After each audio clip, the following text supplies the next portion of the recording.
performance led by Kollol Bhattacharya. We have both Kollol and the director of British Council, Eastern Northeast India, Debanjan Chakraborty with us. It's our honor that Debanjan could make from his busy schedule for this Ripples Festival here at Dipantar Theatre Village.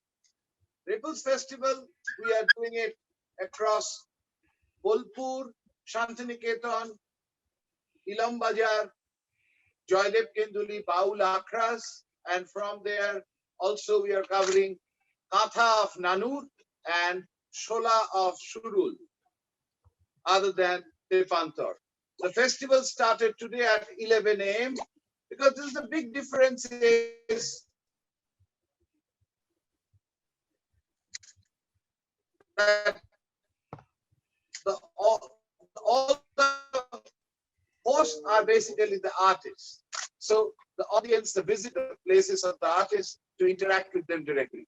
And here we have the 3 days theatre festival, a tribute to Shakespeare.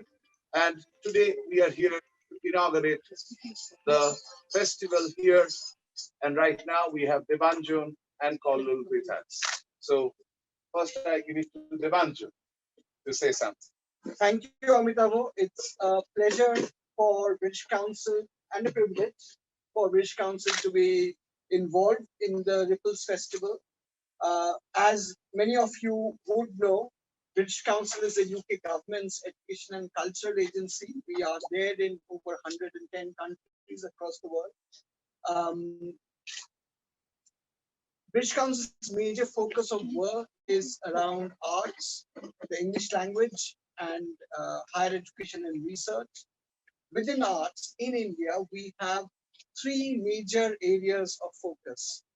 The first is around festivals. The second is around crafts. And the third, which is evolving at the moment, is around heritage. Now, what Ripples Festival does is it brings all 3 together in a very cohesive whole, and it addresses the entire creative economy ecosystem. And what is absolutely inspirational about the Ripples Festival and the work that Banganato does here, not just in Bengal, but across India, is the way you create the connections. You make those connections between discrete areas of practice, especially in crafts, focused on the rural communities, and create opportunities for livelihoods. And I think you are completely exploding the myth of arts as a very elite pursuit that is urban, that's for the affluent. And I think to come here and to experience and witness this absolutely transformational approach that you and your teams have taken is just mind-blowing. It's really eye-opening for me. The pandemic affected us all, and from the British Council, we had undertaken a series of research and insights called Taking the Temperature Survey, and that has really thrown up very dire data around how badly the artist communities across the world have been affected, but particularly in India. So it's very good to see that there are these green shoots of revival that's happening, and this festival is one of such driving force for that revival.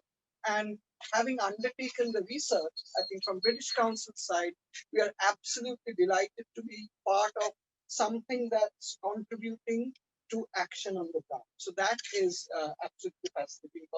Right. And Amitabh, thank you very much to you and Trustee for that. And finally, I would like to say a big word of thanks to some of our other partners who have joined on board. We have Shomika Dotto, who is, among other things, you are the one of the board members of the British Shakespeare Association. So welcome, Shomika ji. And I hope there will be some reflections about this festival, which has a focus on Shakespeare in Bengal's folk performative tradition. It's something that really excites me as a literature person, as someone who has taught Shakespeare for a while, not very far from here in Vishwabharati University and at Reading. So I'm really looking forward to these very innovative approaches. And I think also to Bengal Heritage Foundation, our other partners in the UK who are, I think, streaming many aspects of this festival live. So thank you to all our other partners for having come on board. And I wish this festival all success. I wish Bangla Natok all success. And finally, to be here at Tepantor, which I grew up thinking that it's not a real place, but to be here and to see all of it is just because I mean the name Tepantor kind of inhabits our Bengali folklore in a way that it doesn't quite feel real till you actually arrive. So I was very excited in a very modest way to come to Tepantor and tell my friends that I have been to Tepantor. I mean, Tepantor গেছি। ধন্যবাদ সবাইকে। I wish this festival all success. Thank you. Thank you. আমরা যদি পল্লব তুমি যদি একটু বলো অথবা আমরা প্রথমে সোজা এটা করে দিলাম তারপরে হ্যাঁ এইটা আমরা I think let's do this. So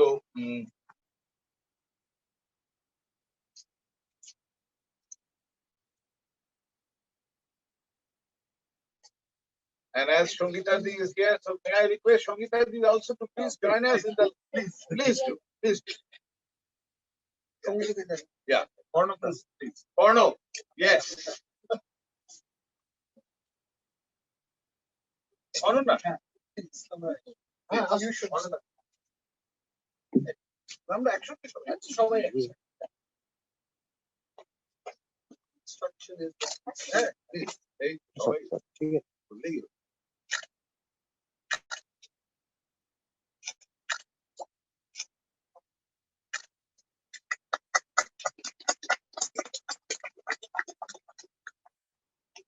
So wonderful. After this, we have a very, very brief, because there's no point taking this. খুব বেশি সময় নেওয়ার দরকার নেই। আমরা এখন চলে যাব আজকে একটা খুব exciting performance.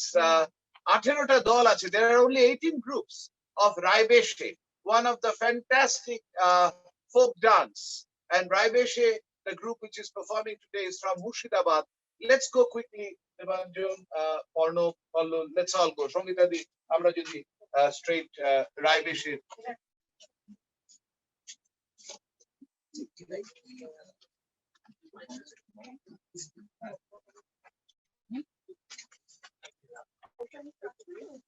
ওর ব্যাগটা কারোর কাছে আছে এটা লাইভ হ্যাঁ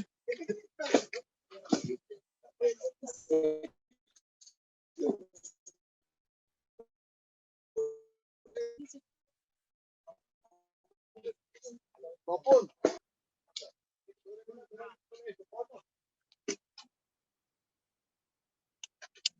কোন দিকে এইদিকে এখানটায় বাসুদেব এখানে চলে তোর সঙ্গে একটু আলাপ করি সঙ্গে সঙ্গে ঠিক আছে ওকে তুলে দে ওকে তুলে দে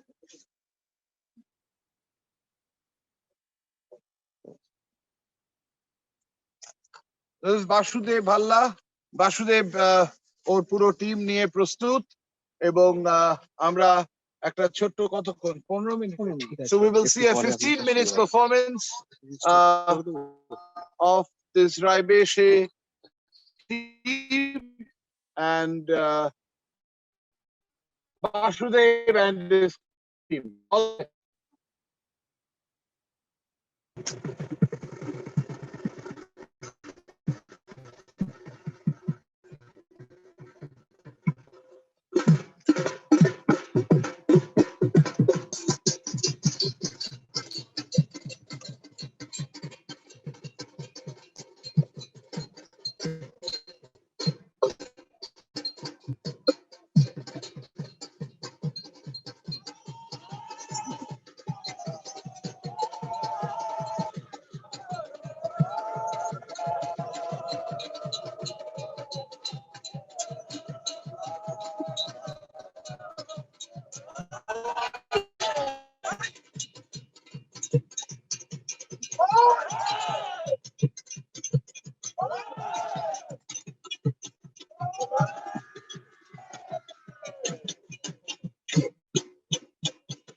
Okay, friends. So that was Raibeshe as a dance, and now that's a folk dance. Now we will be starting the webinar, and so over to the webinar.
এখানে কি সাউন্ড আসছে?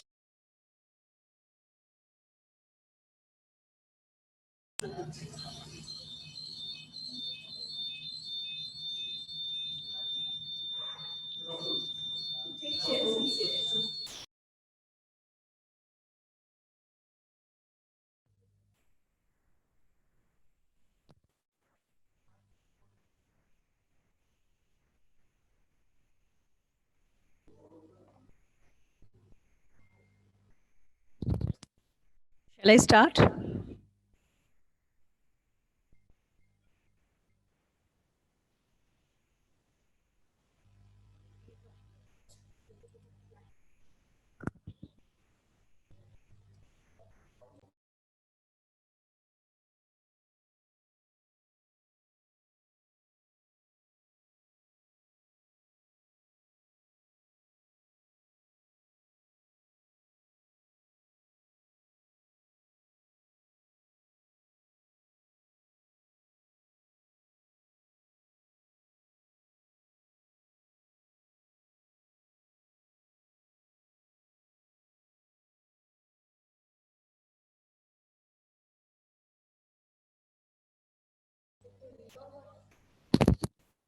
Hello.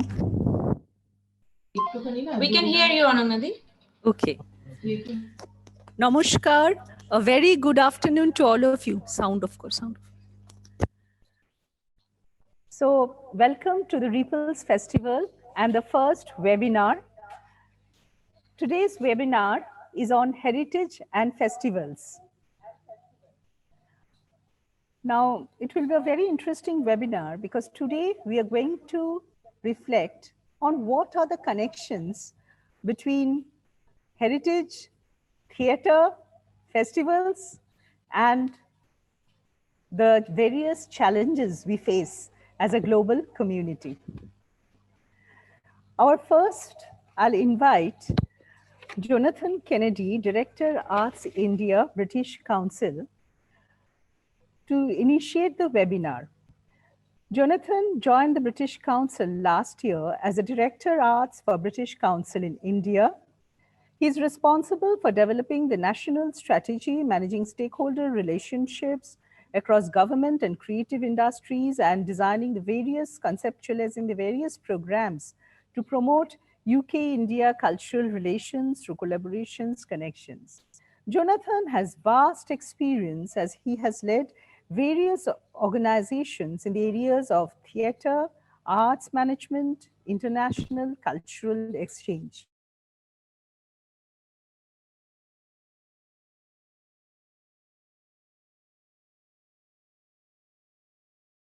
A major 2.8 million GBP capital in the redevelopment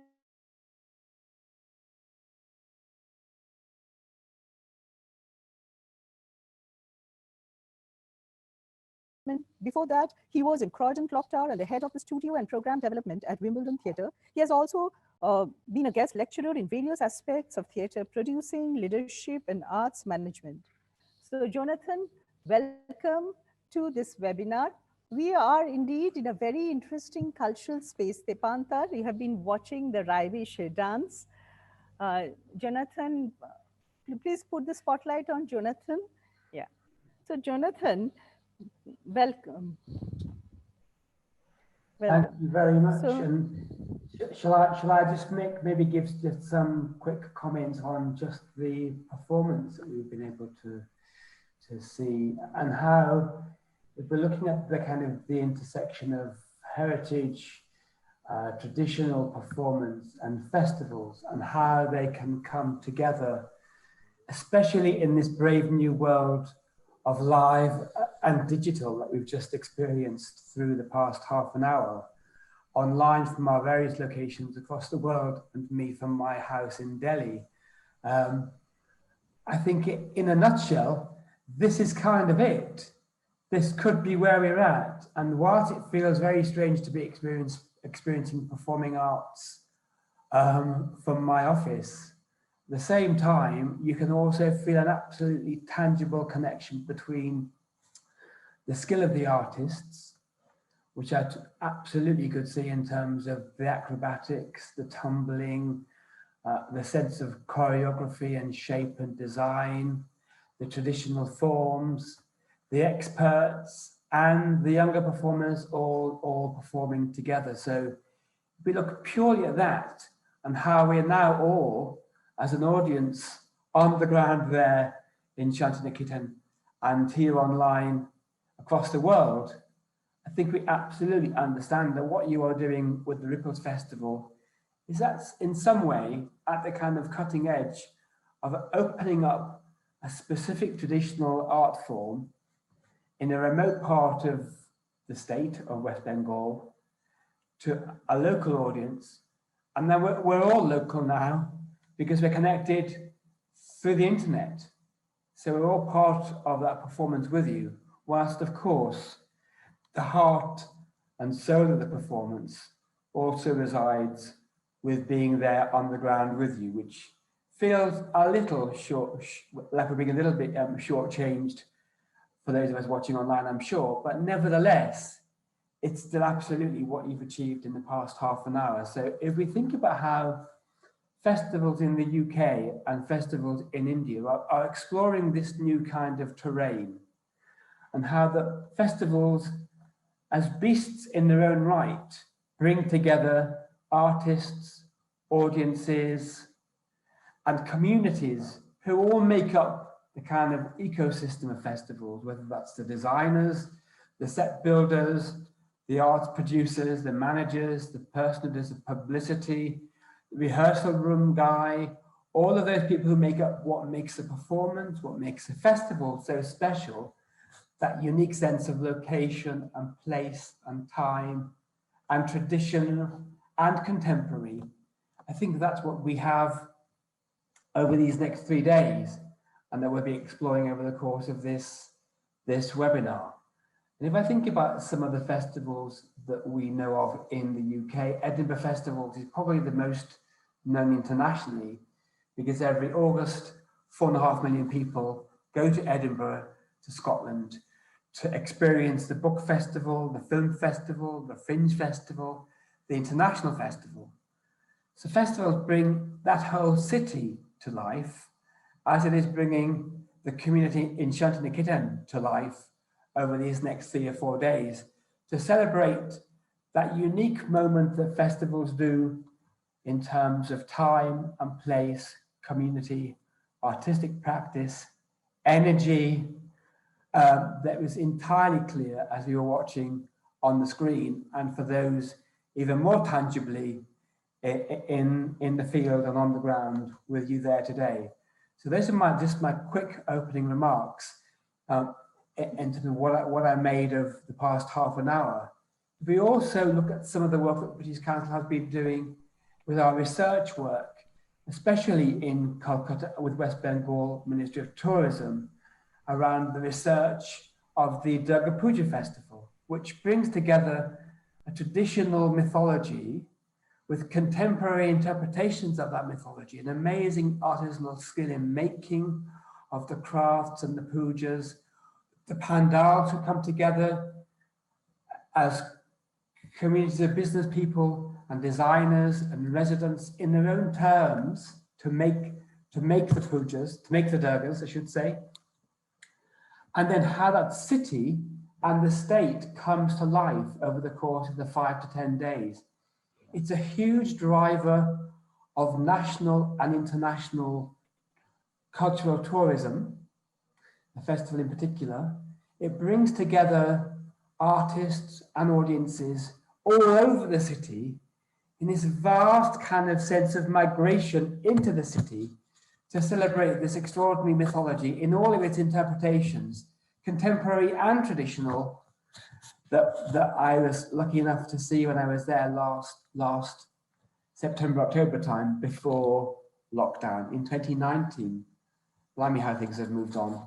So I think these two examples, for me to see a prime in terms of how the contemporary and the traditional and festivals speak to the modern era and to a modern audience. And I'll hand back to you for now. Thank you, Jonathan. I'll come back to you.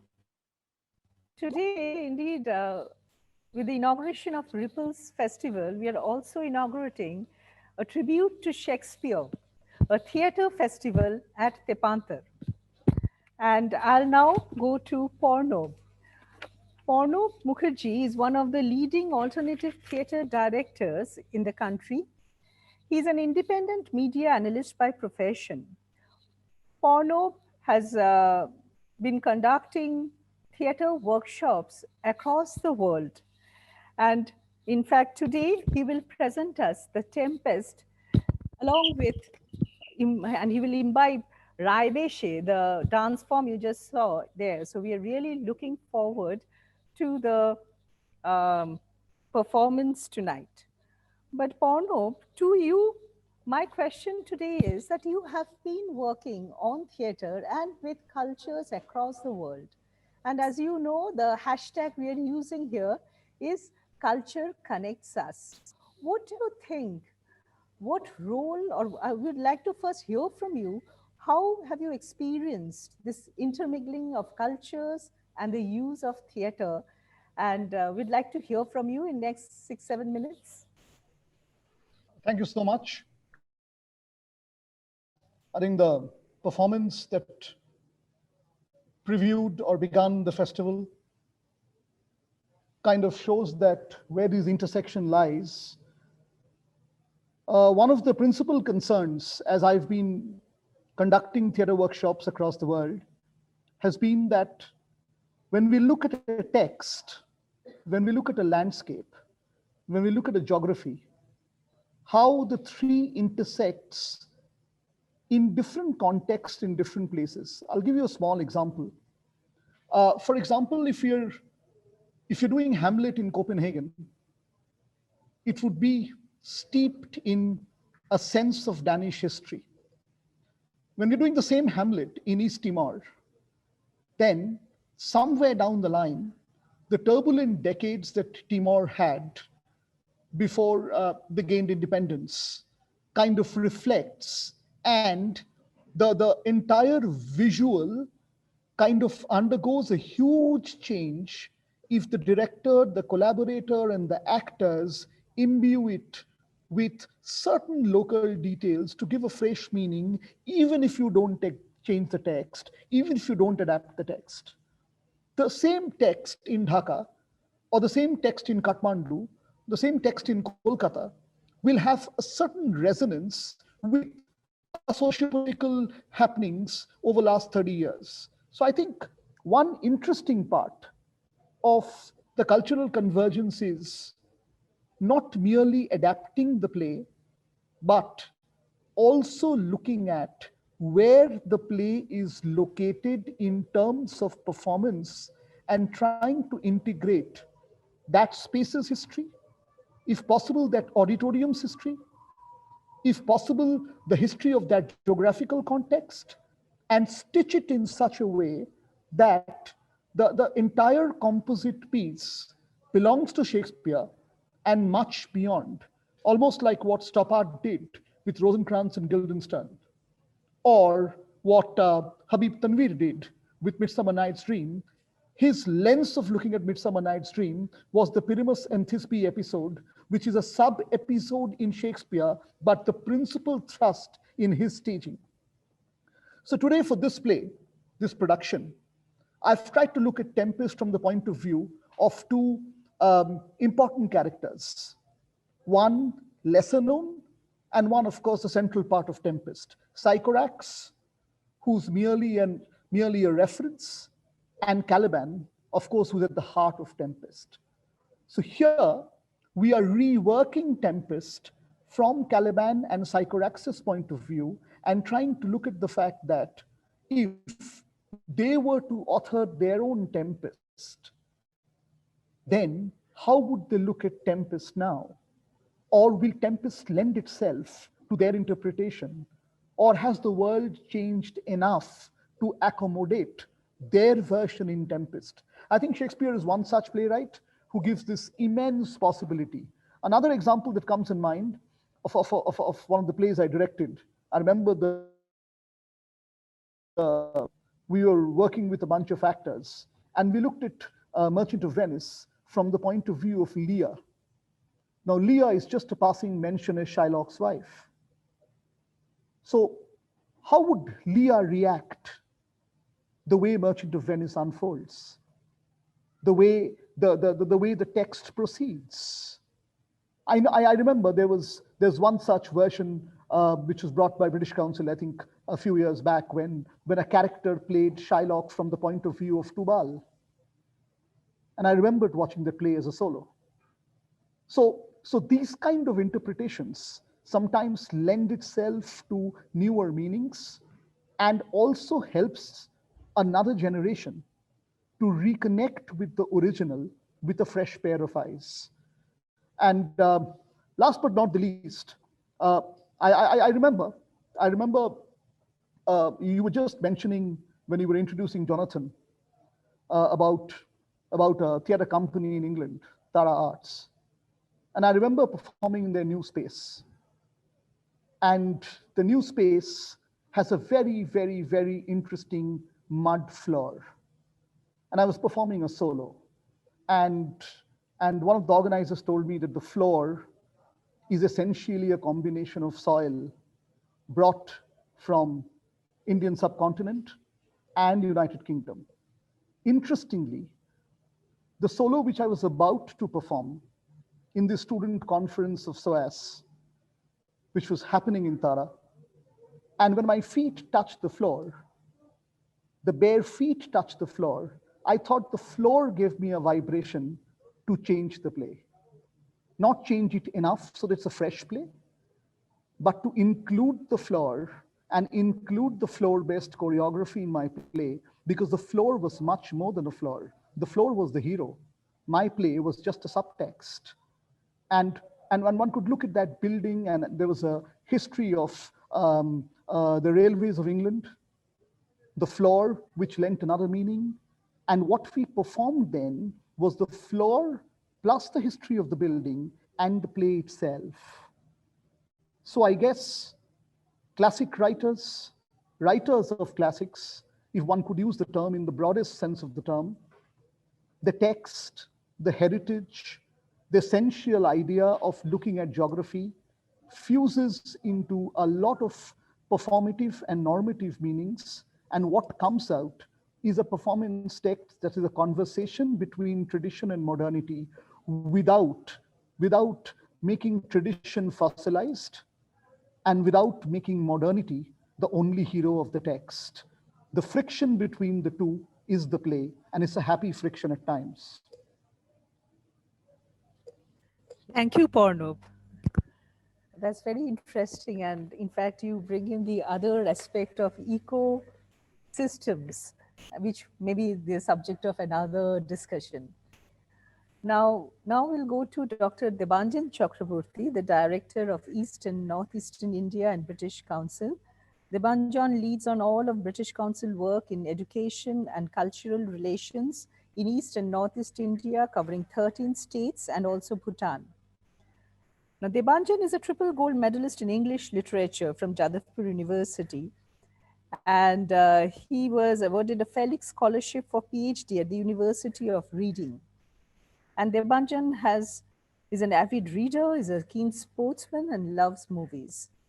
So today, Debanjan, to you, we'd like to ask, Shakespeare over the last 400 years, I think the world, all across the world, across I think 140 countries, his theater has been performed, researched, read about, taught, and it has been translated into so many languages. Could you tell us more about how Shakespeare is celebrated across cultures, with specific examples from India, across India, and across using different art forms? Thank you very much, Ananya. I just wanted to check if I'm audible online. Yes. Right. Thank you very much. It's absolute pleasure to be here with all of you here at Tepantor. I'm at the site, as you can see at the back. And Jonathan, we miss you very much here. I would like to begin by saying I've had the incredibly good fortune of falling in love with literature, primarily two Gurudevs of the literature domain of my world. One is, of course, Gurudev Rabindranath Tagore, and the other is the English Gurudev, Shakespeare.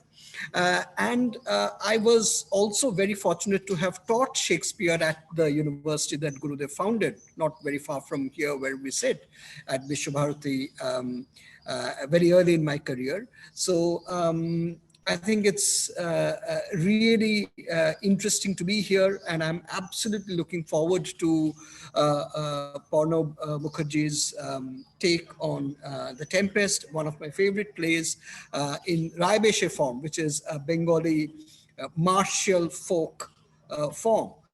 And we had seen just now a lovely illustration of that.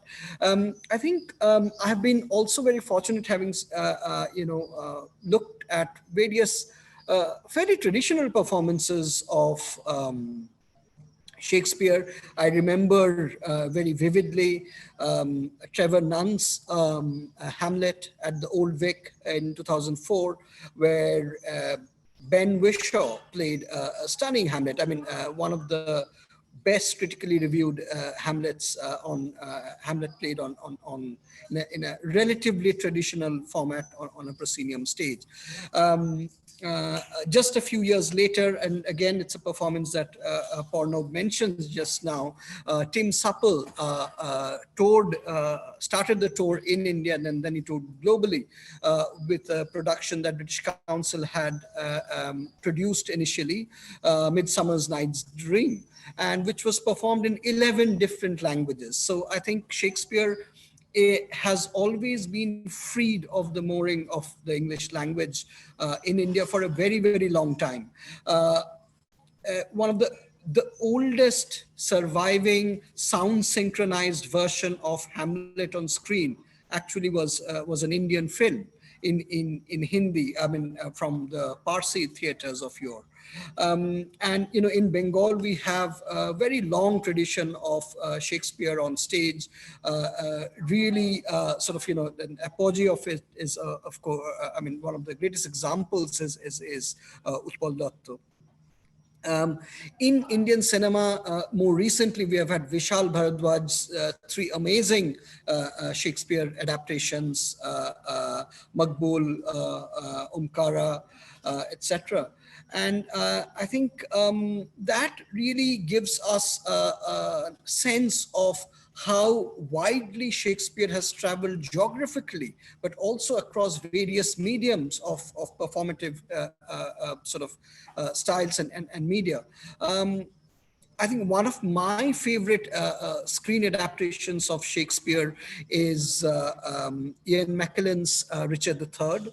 I think it's one of the. It is also my favorite Shakespearean play text. I think it's a text that reads like a thriller, and I am sometimes, I'm surprised that it's not taught enough in early to introduce young people to Shakespeare, because I think to introduce young people to Shakespeare through Hamlet and King Lear is very difficult, because they are complex texts.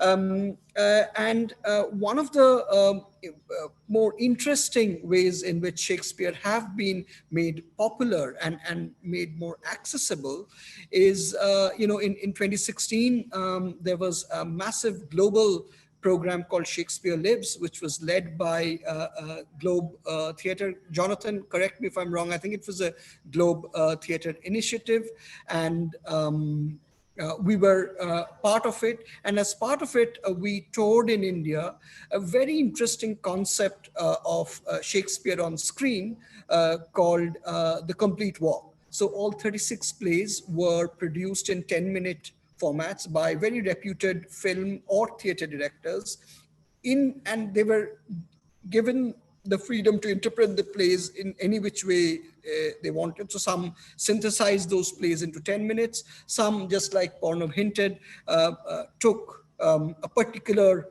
scene or a pivotal theme and presented it within 10 minutes. And they were all laid out in a public space where one could literally walk through the complete works of Shakespeare.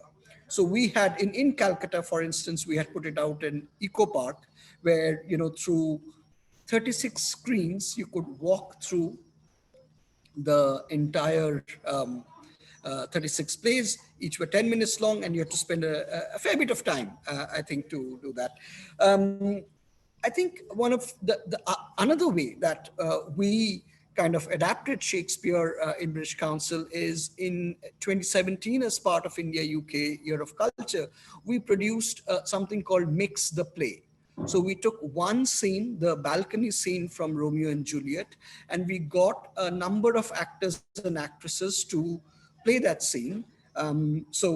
Two very well-known actors and actresses who played that scene was from India were Adil Hussain and Kalki Khashla.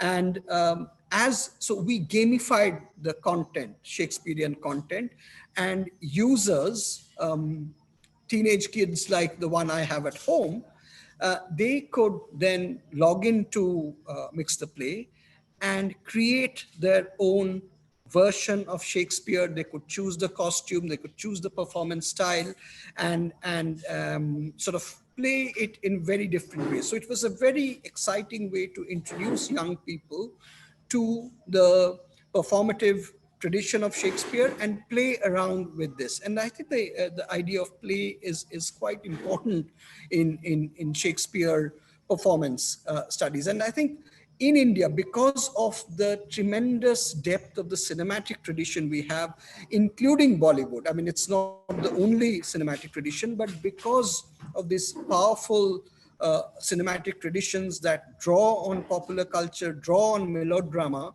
in India, we are very well adapted to Shakespeare for a very long time. I will just end with one very interesting anecdotal ditty that Shakespeare had been taught in India for a very long time, in sometimes in very pedantic ways. So and it was for a very long time a part of the Indian civil service exams. So one of the unsuccessful candidates wrote this particular ditty, and it goes: "I dreamt last night that Shakespeare's ghost sat for a civil services post. The English paper for that year had several questions on King Lear. which Shakespeare answered very badly because he hadn't read his A.C. Bradley. Thank you very much. Thanks, Devanjan, for that lovely quote. I can imagine the scene. Okay. And Devanjan, those of you'll us who to- have studied Shakespeare, you can't study Shakespeare and not read A.C. Bradley, certainly in Indian university and classrooms. Thanks. Thanks. Wonderful, wonderful sharing by all of you. And as you were saying, you were really connecting Shakespeare, you're connecting theater, you're connecting places. So our next speaker is a person who connects places, theaters, and festivals. That is where he has dedicated his life. We always talk of place making, which is broadly what we say is identifying a place, making a place, and creating a sense of a place. Now we are at Tepantor. Tepantor, as it was being discussed earlier, that we all read that the prince comes on the white horse from Tepantor, but we are all now at Tepantor.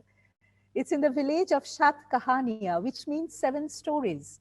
So it's in that village of Shat Kahania where Kollol, a theater practitioner and a founder of a theater group, decided to use the power of theater to transform the villagers here. So he worked with the youth here, and the rest is history. And over to Kollol.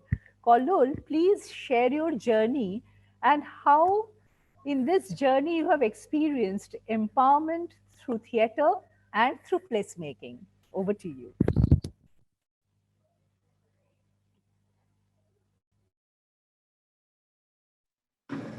Thank you.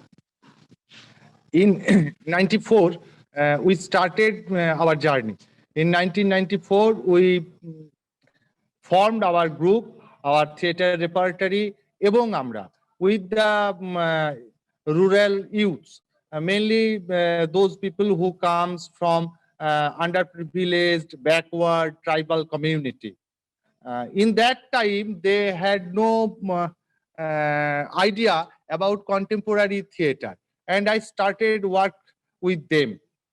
And in that time, I arranged so many theater workshop, training, study circle with them, and I started and doing theater with them. In that time, I and with my group traveled in a week, village to village for our performance. But in that time, I realized that if I have to do theater very seriously, then I have to make some full-time theater worker. And in that time and now also, it is very difficult to raise a fund or collect fund for run a theater repertory. So we started thinking how we can get money, how we can raise fund for running our theater repertory. In 99, we started to develop this campus where now we are present. British Council is organizing, which is starting here, the festival tribute to Shakespeare, the Tepantor Theatre Village. We started develop our Tepantor Theatre Village in 99. At the first time, we started agriculture, like vegetable garden, mango orchard, guava orchard. After that, we started poultry, fishery to generate income. And the income, one goes to for the artist, and one goes to run our theater repertory, to make our productions for organizing shows, festival, etc., etc. And in 2005, we got an opportunity to work with a foreign theater group, Flying Fish Theater Group from Berlin. They came in our village, Satkahonia.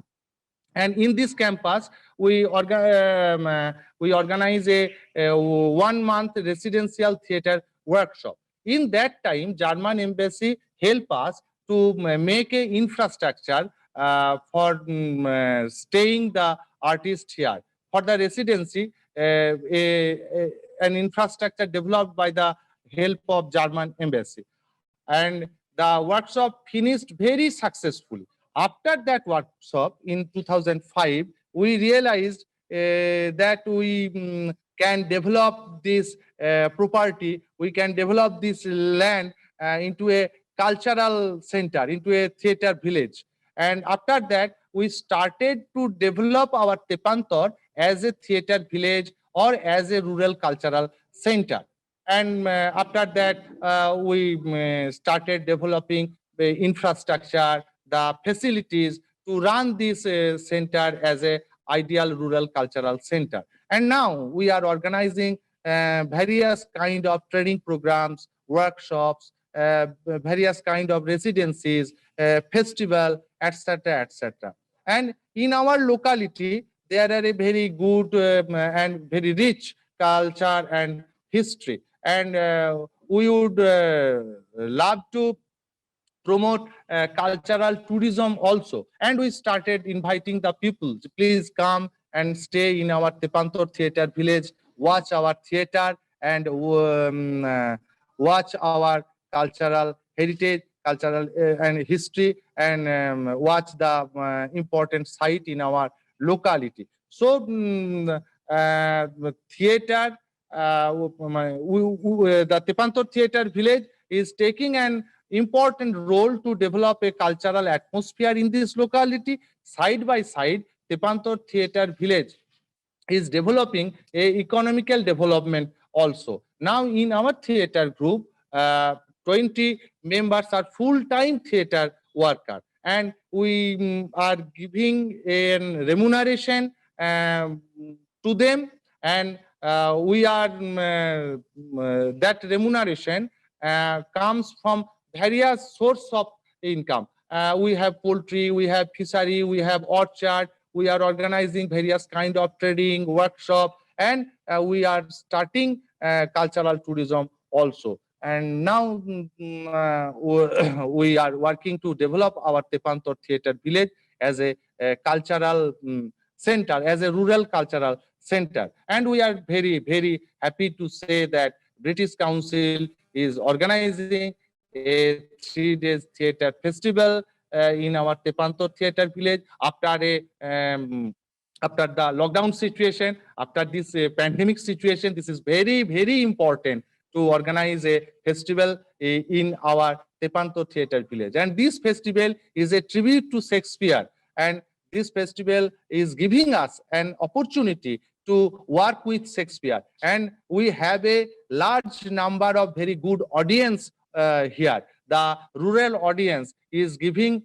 the rural audience is getting an opportunity to watch the plays of Shakespeare. So many, many thanks to British Council. And we are requesting to British Council, please come, and in future, please organizing various kind of training program or festival or any kind of event that will help us to run our Tepantor Theatre Village as a important cultural center, as an important rural cultural center.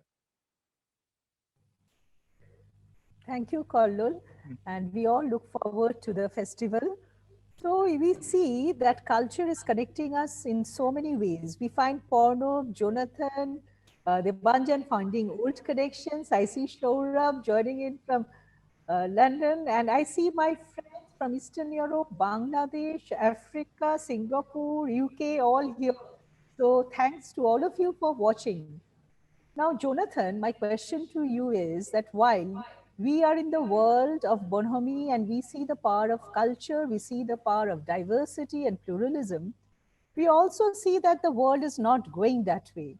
So what do you think, how we can play a role using arts, culture, theater, festival to address these global challenges? And I'll come with this question to all of the panelists.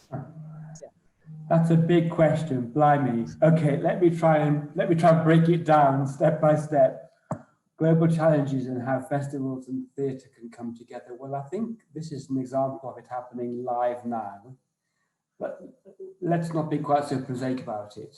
we also know that, as has just been described, my worlds are colliding today. Worlds in India, worlds with colleagues, worlds with theatre, worlds with Tara Arts, worlds with Panab, worlds with Devanjan. It's all coming together from my office in Delhi. So, but if we think of Shakespeare and the storytelling in Shakespeare, we're talking what, 600 years ago, and how the universality of those stories connects us across generations, across cultures, across languages, across types of theatre. And I was remembering a production that I was involved with, gosh, a long time ago now, 12, maybe even 15 years, of The Tempest.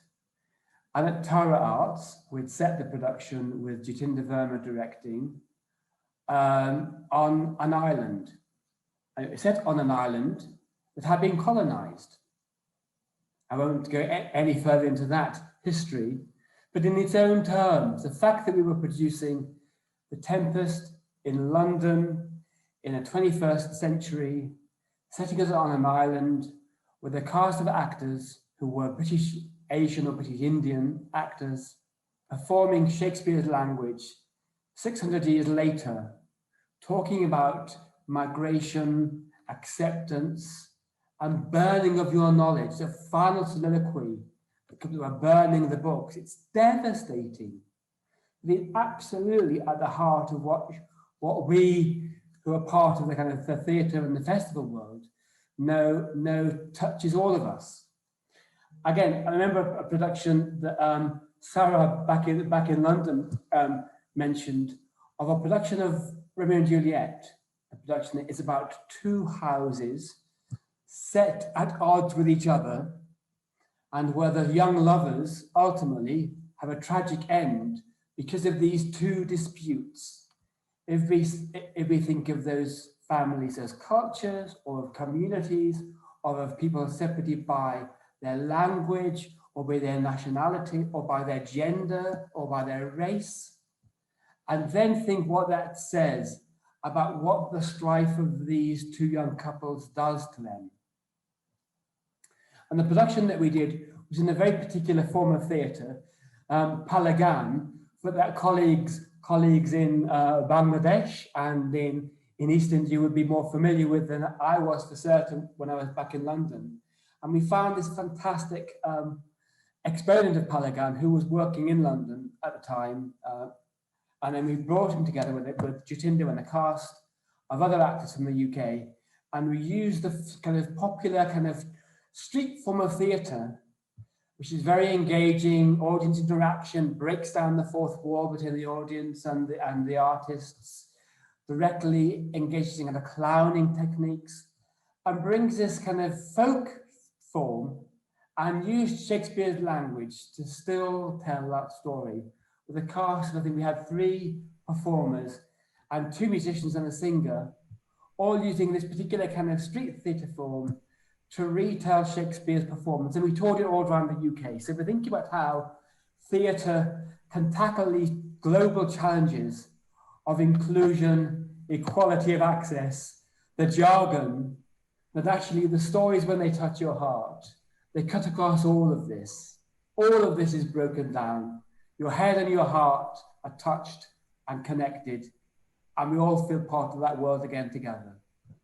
Thank you, Jonathan. Now, Pornob, my question to you is, I mean, extending what I asked to Jonathan, I'll ask you that how can theatre festivals emerge as a tool for advocacy? Can they? Of course, I understand the point of touching head and heart, and then head and hearts of certain people are not getting converted. So what to do?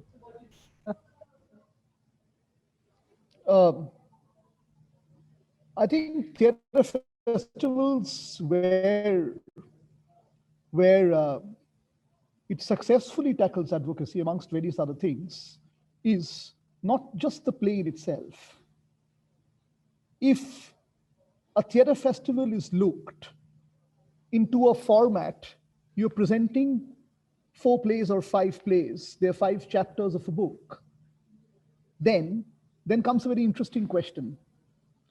if we develop strategies around also local writers and local chroniclers who've been there for ages, and each performance also, there's a challenge put to the director that also find out amongst universal themes a certain local folk or a contextual context which could be weaved into the play seamlessly, not to superimpose, not to juxtapose, but to find some uncanny parallels.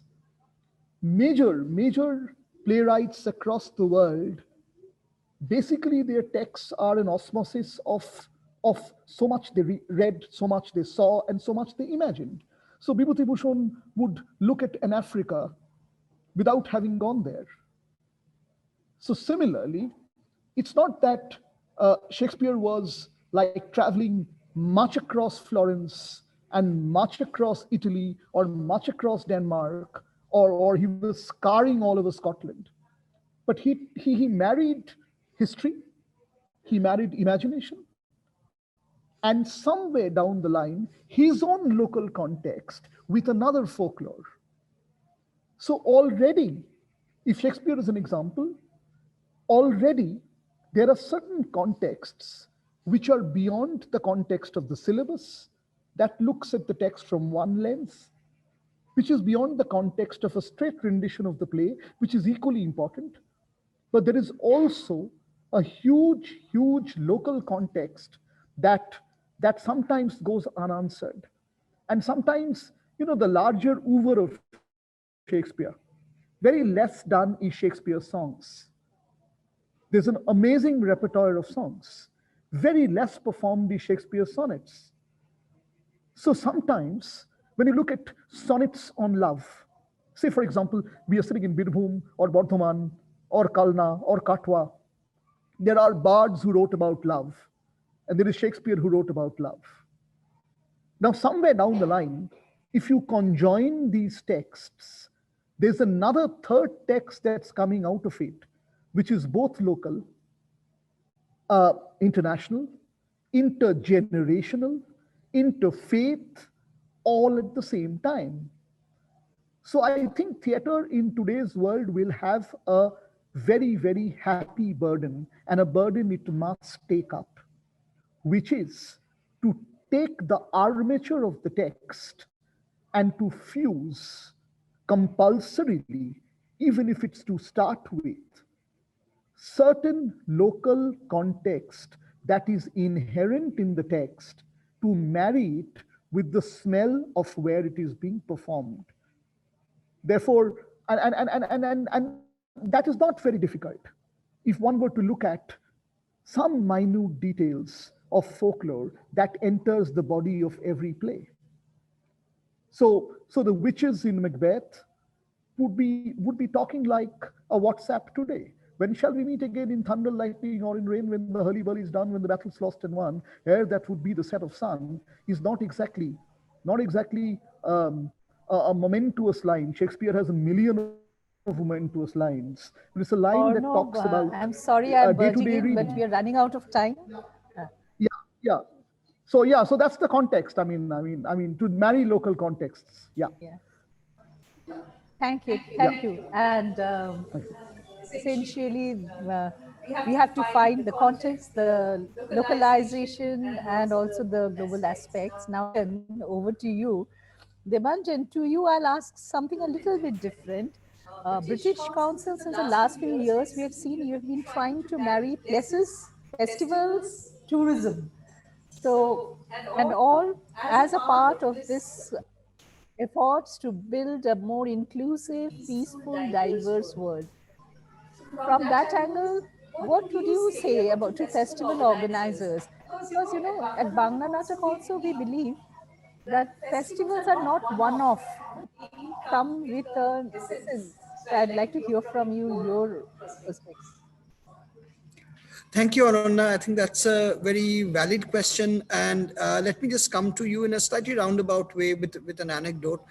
In Reading, when I was doing my PhD, I had a shared office space with one of the doyens of theater studies globally.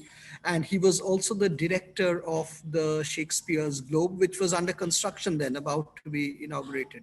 So it was just quite amazing to be given a backstage tour of the under construction Globe by Professor Andrew Gurr. And when eventually I went to see it a few years later, it's one of the major tourist attractions of London, and I think that gives you an indication of how culture sort of creates tourism. Coming to festivals, Jonathan just mentioned about the creative industries report around Durga Puja that we have done at the invitation of West Bengal Board of Department of Tourism. And it is really a fabulous kind of report that connects the dots, that joins the dots across discrete kind of creative economy pillars. So it was, so Durga Puja, to give the example of Durga Puja, and there are several such festivals across India, across the world, where idol making is one thing, but it's also about the sense of place, about the mega pujas are in Calcutta, but there are some very interesting ones outside in rural Bengal. Then there is the whole the sector around publishing, on retail, especially garment industry, the outdoor advertising business, travel, room occupancy, all of them come together to create a really mega economic activity. And I think that is what is quite very interesting about festivals. And I really hope what have seen earlier through this day, my first visit to Navagram Baul Ashram, where we saw that villagers were coming in for the afternoon performance of the Baul folks. And Anuna, you said that over 300 to 400 villagers come together every evening since you have opened this ashram, and it's already, the news of that ashram has already traveled to Kolkata. We saw, I hope that more and more visitors come and be here. And here at Tepantur, I saw what amazing facilities you have built, and the way each of these individual dwelling units have been constructed with locally manufactured, weave woven curtains, with furniture that's locally manufactured and in very traditional ways. And Jonathan is the real expert here, but we are absolutely delighted that Jonathan and his team has brought in this significant shift about the focus of our work in arts and culture being also crafts, because I think for too long crafts have been given a little bit of a sort of a position that's slightly below. People have been snooty about it, but I think the line between crafts and art has really blurred. And yesterday, Jonathan and I were at Kolkata Center for Creativity with Reena, and their amazing gift shop of, Potochitro from Bengal is, and they have then put them on Potochitro, because the pots are very long scrolls. They have now adapted some of the snippets of Potochitro onto everyday items like a coaster or a dinner plate, and it just looks so exciting when you play with these ideas. And I think that is important. Hamlet says the play is the thing. And I think the sense of play and interplay between festivals, cultural tourism, and has a major impact on lives of communities, especially in rural places like this. And it's a great income distributor. I think contrasted with mega industries, cultural tourism, the whole travel trade distributes income in a way like few other mega industries do. So I think, Jonathan, you mentioned equality of access. I think, equality of opportunity. comes from the festival sector, from culture sector, and from the tourism sector. And when we bring them together, I think we have a real winner on our hands. Thank you, Jonathan, and Debanjan and Pornob and Kollol for all your insights. We are running out of time, and we have Rina Dash Baul waiting for us. So I'll end the webinar at this point, thanking all of you, but don't go away. We'll listen to Baul song and we'll ask Rina some more questions, so we'll not come back to Tepantar. But before I go to Rina, Kollol, would you like to add any point? Just I give you 1 minute, Kollol. Any point on what, as an art community, we can all do to strengthen this movement of festivals and places? Festival is very important. Festival take an important role to promote any kind of space, and festival always attract the outsider, the outside people. So to promote our Tepantor Theatre Village, to attract the outside people, this festival will help us a lot. And festival always taking a important role to promote any space, cultural tourism, promote the cultural heritage. So this festival will help us. Thank you. Thank you, Kollol. Now, the Ripples Festival is very unique. As Debanjan was saying, we are connecting the dots. So we are going to the artist villages around the Bolpur area. So we are in the theatre village now. And now I'll take you all who are away in other countries or away from Bolpur to Rina Dash Baul Sakra. Hello, Rina. How are you? Rina, can you hear me? Rina, আমাকে শুনতে পাচ্ছো? Okay, while Rina is joining, let me tell a little bit about Rina. She is a talented and popular Baul singer who followed her family tradition and learned Baul songs from her grandfather. She was also trained by her husband, Dibakar Das. Rina has received the Folk Art Master Award at the Bharat Lokrang Mahotsav, Allahabad in 2015. She has traveled across India and performed Baul songs, and she has also performed at Paris and at Bangladesh. Rina, তুমি কি আমার কথা শুনতে পাচ্ছো? হ্যাঁ পাচ্ছি জয় গুরু জয় গুরু। জয় গুরু, কেমন আছো? ভালো ভালো। আচ্ছা রিনা, তুমি যে বাউল গানে করছো এটা তুমি একটু আমাদের সাথে বলো। হ্যাঁ, and Orpon, please translate. Huh? Okay. Yes. So I'm asking Rina to tell us about her journey.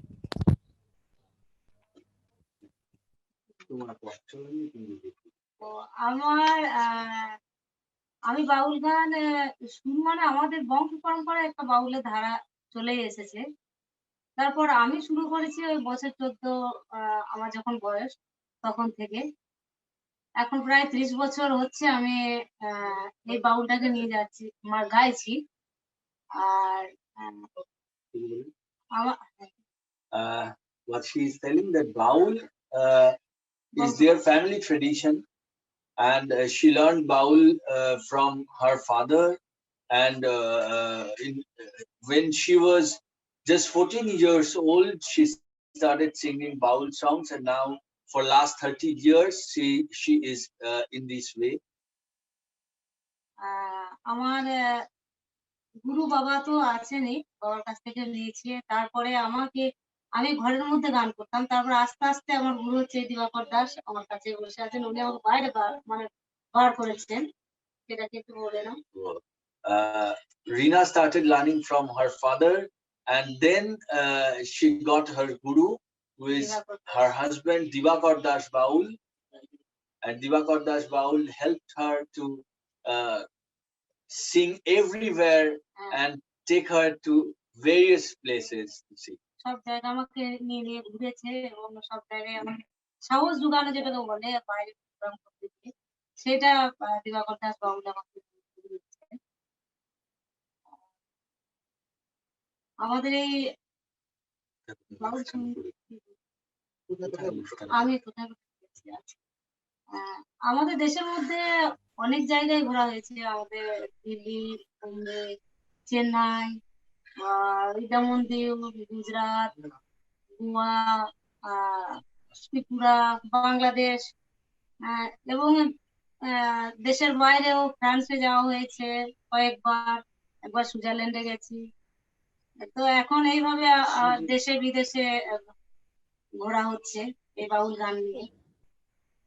ঠিক Sure. আছে, Rina. So you heard that Rina has been to Switzerland, Paris and across India. Rina, আমাদের একটা গান শোনাও, একটা গুরুতত্ত্বের গান শোনাও। আচ্ছা আচ্ছা আচ্ছা।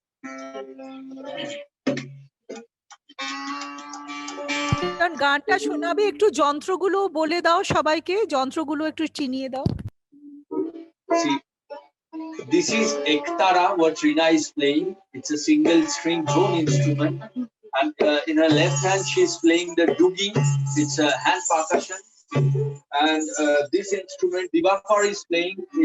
It's called Dotara, Divakar Das Baul. And this is footbell, what Divakar is playing. And that is Shrikul. Let's hear a Guru Tattva song from him.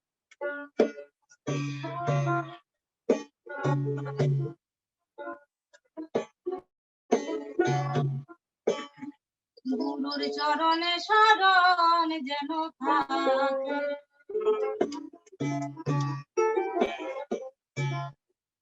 গুরুর চরণে শরণ যেন থাকে, গুরুর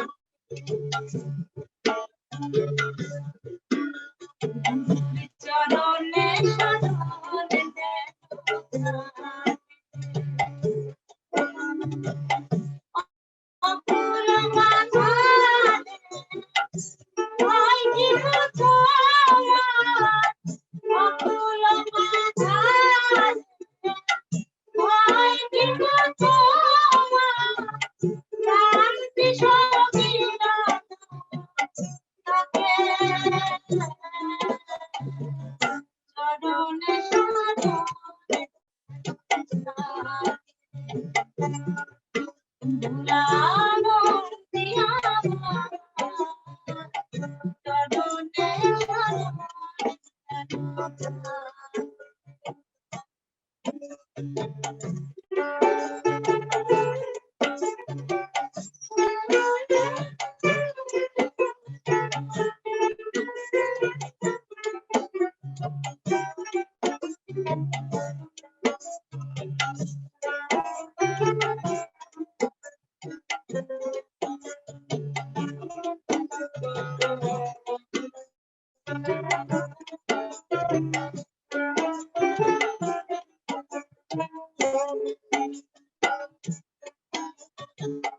পাটের সাগরে যদি তুমি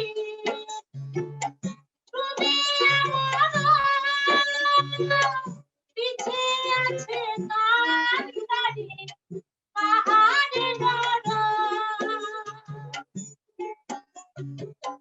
বড়দার গুণগান শিখর হইতে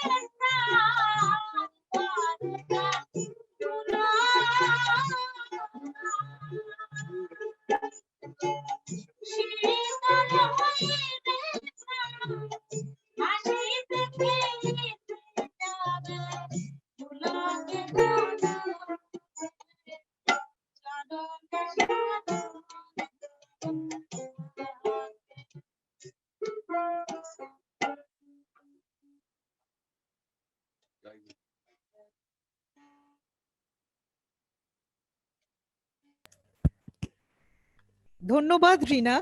আচ্ছা রিনা, শান্তিনিকেতনে তো অনেক টুরিস্ট আসে, তাতে কি তোমরা অনেক প্রোগ্রাম পাও? I am asking Rina whether tourism in Shantiniketan helps her to get more programs.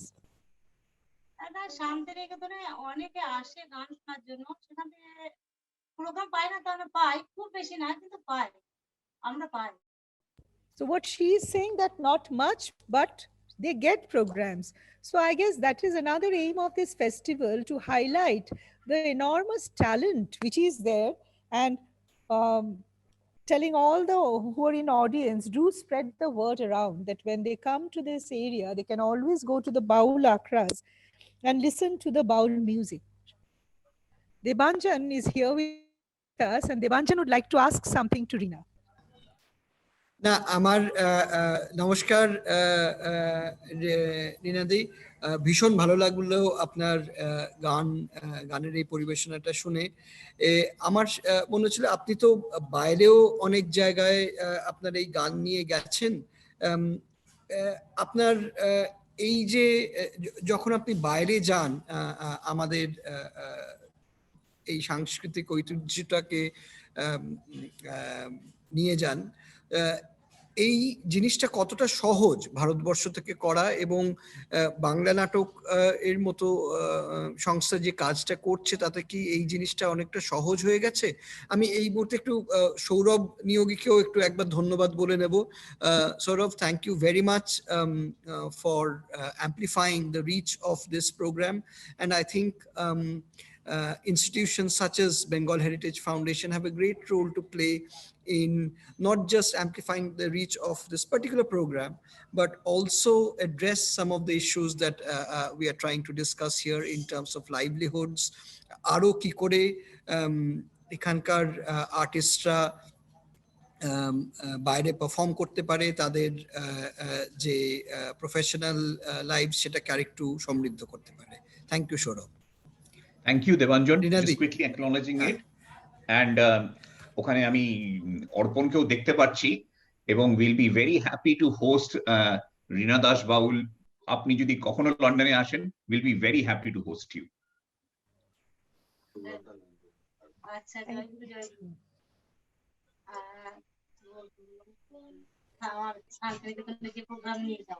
বিদেশে যে অনুষ্ঠানগুলো করতে যাও, তোমার সংস্কৃতিকে নিয়ে যাও, এটা তোমার বাংলা নাটকের কাজে তোমার না, প্রথম আমরা যখন এই বাউল গানকে বিদেশে নিয়ে যাওয়াটা সত্যি অনেক কঠিন ব্যাপার, কারণ আমরা অনেক প্রোগ্রাম করেছি দেশে, আমাদের দেশে, কিন্তু বিদেশে যাওয়াটা অনেক কঠিন কাজ। কিন্তু সেখান থেকে আর আমি কাজ করছি নাটক বাংলা নাটক ডটকমের সাথে অনেক দিন ধরে, তো সেখান থেকে ওনাদের কাছ থেকে আমি অনেক কিছু নিজে শিখেছি, অনেক কিছু শিখেছি আমি। এবং সেখান থেকে আমি বিদেশেও গেছি ওনাদের কাছ থেকে। তো সেখান থেকে আমার ওনারা যখন নিয়ে গেছেন তখন আমার অনেক সহজ লেগেছে যে যাওয়াটা, কিন্তু তার আগে অনেক কঠিন ছিল, আমার কাছে অনেক কঠিন ছিল, কিন্তু এখন সেটা সহজ। আর আমাদের বাউলদের অনেক কাজ করছেন, তার জন্য আমি একবার অনেক ধন্যবাদ জানাচ্ছি যে আমাদের মতো শিল্পীরা গ্রামে থেকে উঠে এসে যে একটা জায়গা পাচ্ছে, একটা প্ল্যাটফর্ম পাচ্ছে, তার জন্য অনেক ধন্যবাদ।